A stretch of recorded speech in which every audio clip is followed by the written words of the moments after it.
ములుగు జిల్లా తాడ్వాయి మండలం కాటాపూర్ గ్రామానికి చెందిన రైతు రామెల్ల లాలయ్య తన 7 ఎకరాల పొలంలో వరి సాగు వేశారు. పంట కోసి నెల రోజులవుతున్నా కొనుగోలు కేంద్రానికి తీసుకెళ్లే స్తోమత లేక పొలం వద్దే వడ్లు ఆరబోసుకున్న రైతు లాలయ్య అకాల వర్షానికి తడిసి మొలకొచ్చిన ధాన్యం కాకుండా మిగతా ధాన్యాన్ని కొనుగోలు చేయమని వేడుకుంటున్నప్పటికీ అధికారులు పట్టించుకోవడం లేదని ఆవేదన వ్యక్తం చేస్తున్న రైతు ఇప్పటికైనా తన వడ్లు కొనుగోలు చేయాలని, లేకపోతే తనకు చావే దిక్కని ఆందోళన చెందుతున్న రైతు లాలయ్య.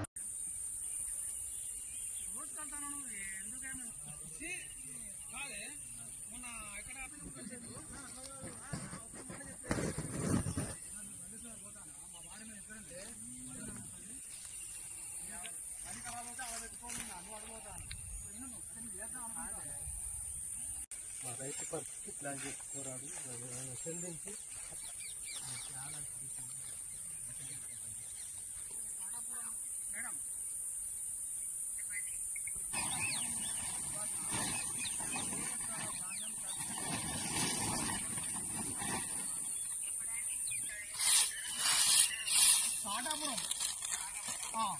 బాలయ్య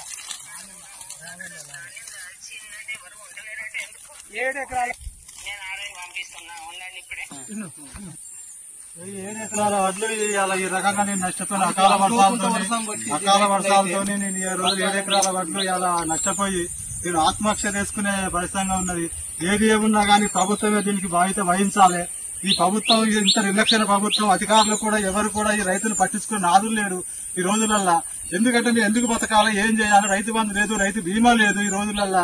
ఎందుకు ఈ ప్రభుత్వం చెత్తగురి ప్రభుత్వం, ఈ మాటలగాడి ప్రభుత్వం కానీ ఇది చేతలగాడి ప్రభుత్వం కాదు. ఇది ఎందుకంటే ఇది రైతులు రక్తం తాగి రైతు దగ్గర రాజ్యం ఆట విద్యార్థులు ఎగర్చామాట. ఈ రాజ్యం కూడా ఈ రోజులో రైతులతో పెట్టుకొని ఈ రోజు రాజ్యం కూడా ఇది బాగుపడే పొజిషన్ లేదని నేను ఈ రోజు మీడియా ద్వారా నేను చెప్తా ఉన్నా. ఎట్లా చేసినా వడ్లు ఎవరో కొనుక్కుంటే ఆత్మహత్య చేసుకుంటా, దీనికి కాంగ్రెస్ పార్టీ దీనికి బాధ్యత వహించాలని కూడా నేను ఇలా చెప్తా ఉన్నా. ఏప్రిల్ 1వ తారీఖు పోసిన ఏప్రిల్ అయిపోయింది. ఇలా 2వ నెల కూడా ఇది వచ్చే ఉన్నది. అకాల వర్షాల వల్ల ఈ వడ్లు మొత్తం నానిపోయి ఈ రోజు నేను ఆత్మహత్య చేసుకునే పరిస్థితి ఉన్నది.